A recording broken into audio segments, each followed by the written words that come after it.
Today's topic of discussion is therapeutic uses of the corticosteroid. Hello and welcome to Pharmacomania. I am Dr. Shahnaz Malik and we are going to discuss therapeutic uses of the corticosteroid.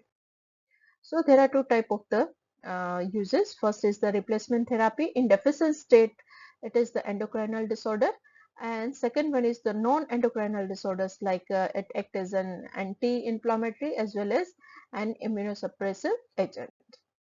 Now in replacement therapy where the corticosteroids are absent or very low in level of the corticosteroid. So there are the three type of the deficient state of the corticosteroid like acute adrenal insufficiency, chronic adrenal insufficiency and congenital adrenal hyperplasia. So first is the acute adrenal insufficiency. It is an emergency condition and it can be treated with the intravenous hydrocortisone and intravenous fluid replacement therapy with the sodium normal saline and 5% dextrose to correct the fluid and electrolytes. It can be precipitated due to trauma, infection and hemorrhage, and it should be treated. Second one is the chronic adrenal insufficiency. It is synthesis and it can be treated by oral hydrocortisone. The dose of the oral hydrocortisone is very high, so it can be divided in two doses. One dose in the 2/3 dose of the total dose is given in the morning, and 1/3 dose can be given in the evening with the adequate salt and water replacement. Now congenital adrenal hyperplasia where deficiency of 21 hydroxylase enzyme, so ultimately decrease the synthesis of cortical aldosterone and increase the acetate and secretion from an adrenal hypertrophy. So in treatment of congenital adrenal hyperplasia, hydrocortisone daily 0.6 milligram per kg in divided doses can be given to suppress ACTH secretion. So glucocorticoids are a very powerful drug and widespread use to anti-inflammatory as well as immunosuppressive properties. Dramatic improvement in the disease, so used in palliative as well as empirical therapy. Now, some various mode of drug administration of the glucocorticoids. So, so these are the various mode of administration of the glucocorticoids. So first of all is the pulse therapy where the short acting or the intermediately acting glucocorticoid can be introduced. Large dose for the 3 days intravenously like methylprednisolone to mitigate emergency like acute rejection of graft, Graves' exophthalmos and acute exacerbation of multiple sclerosis. Second one is intensive short-term therapy. Large doses of prednisolone for the 48 to 72 hours for potentially lethal inflammatory condition or metabolic condition.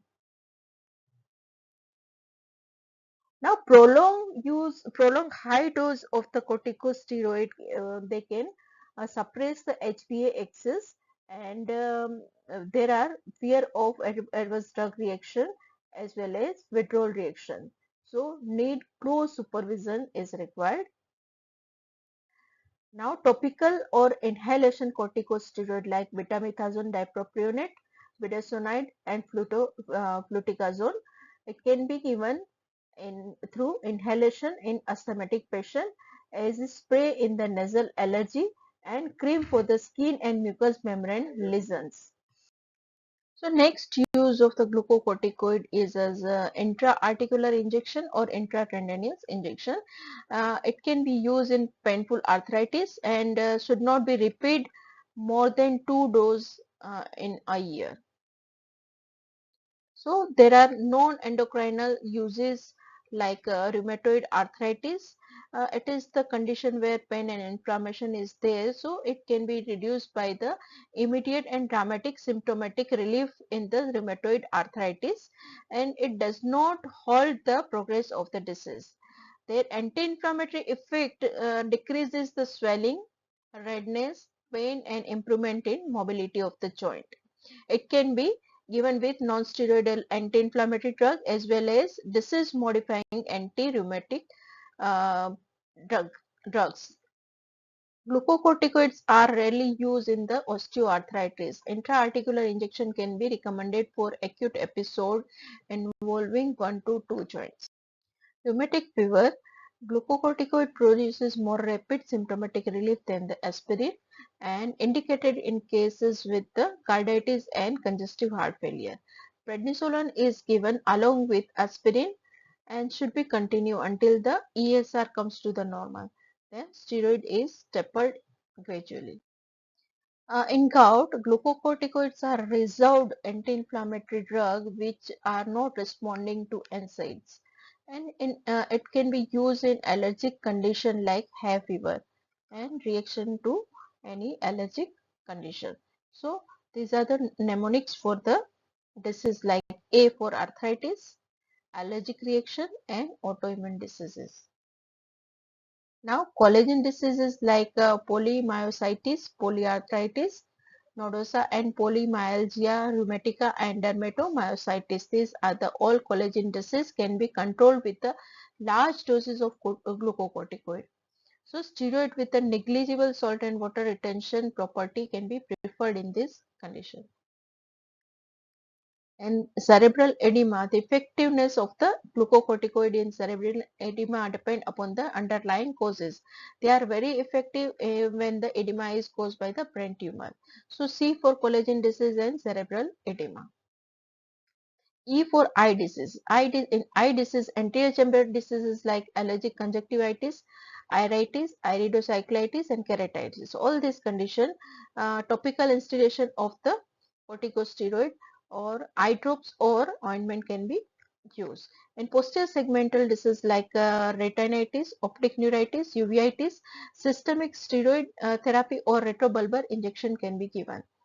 It should not be used in infective condition or contraindicated in hyper herpes simplex keratitis or ocular trauma. So it can perforate the cornea in the herpes simplex. So it cannot be used in herpes keratitis.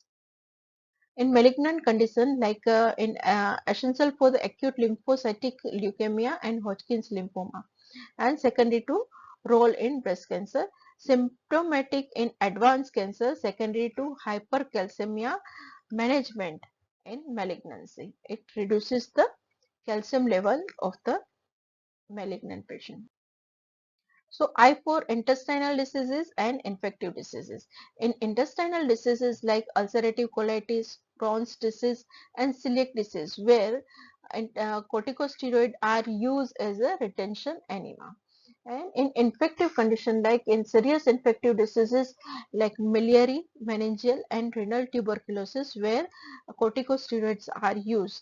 But in intestinal tuberculosis, steroids are contraindicated because it can cause perforation of the intestine. Severe lepra reaction, bacterial meningitis, pneumocystic carini and pneumohypoxia and in the AIDS diseases and it must be administered under a chemotherapeutic cover. Next is the stimulation of the lung maturation in the fetus. In fetal secretion of the cortisone govern lung maturation in the fetus. In the premature labor, it should be given in the mother with a large dose of the betamethasone 12 milligram intramuscular 2 doses can be given to reduce the incidence of respiratory distress in the infant delivered prematurely. Betamethasone has better permeability to the placenta and because its placental metabolism as well as maternal protein binding is less than the cortisone and prednisolone. So betamethasone is preferred drug in the premature labor. Now in skin diseases like eczematous skin diseases, pemphigus vulgaris, exfoliative dermatitis and Steven-Johnson syndrome where it can be used topically as well as systemic use.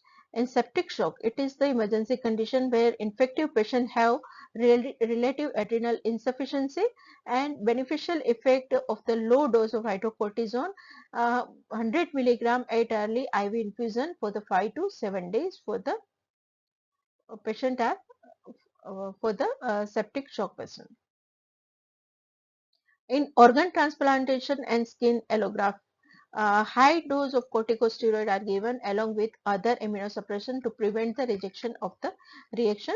Low maintenance doses are generally continued over the long period for the maintenance as maintenance doses. In thyroid storm, have concomitant adrenal insufficiency. It reduces the peripheral conversion of T4 to T3, and hydrocortisone can be given 8 hourly, may produce good outcome. Thank you for watching the video.